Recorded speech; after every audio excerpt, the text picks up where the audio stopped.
São vários detalhes, né, Alessandra? A Alessandra, é advogada tributarista, consultora, né, professora, pode nos ajudar a entender um pouco. Vamos falar um pouco, então, dividindo aí a questão do transporte. Agora, vamos focar na questão do transporte de carga, para você poder explicar para a gente. Tem países, por exemplo, que têm alíquotas que são diferenciadas para reduzir custos e o fato de que os países enxergam esse setor do transporte como um setor essencial para o desenvolvimento do país, né? Então, acho importante a gente trazer aqui para a discussão o que pode ser feito aqui no Brasil, nessa discussão hoje que está no Congresso, tomando como exemplo a realidade de outros países. Então, em primeiro lugar, obrigada pelo convite.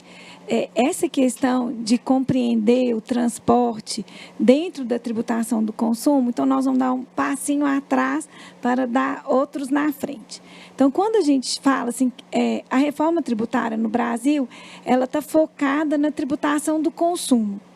A tributação do consumo são todos esses impostos que incidem diretamente sobre a venda de produtos ou de serviços. Então, toda vez que, ao vender ou prestar um serviço, a pessoa seja obrigada a pagar um tributo, esse tributo que impacta diretamente, ele é chamado de tributo sobre o consumo.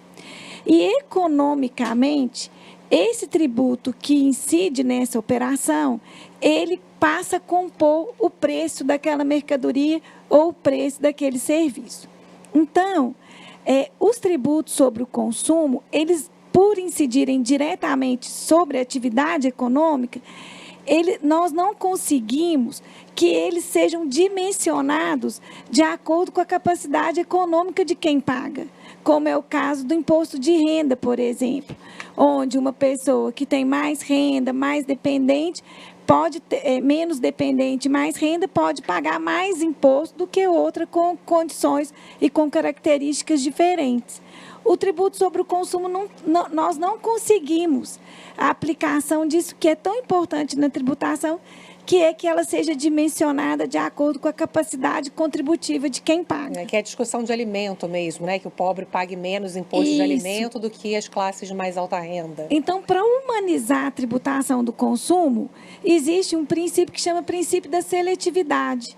Ele determina que, se aquele bem ou aquele serviço, se ele é essencial, a tributação tem que ser mais baixa e que bens e serviços supérfluos seriam submetidos a uma tributação mais alta, uma alíquota mais alta. Então, é por isso que nos países nós temos essa diferenciação de alíquotas em razão do princípio da seletividade. E sendo o transporte essencial, tanto do ponto de vista do passageiro, como a Andréia pontuou, como também no transporte de carga, o frete no nosso país é importantíssimo. E se ele aumentar, nós podemos ter até um processo inflacionário.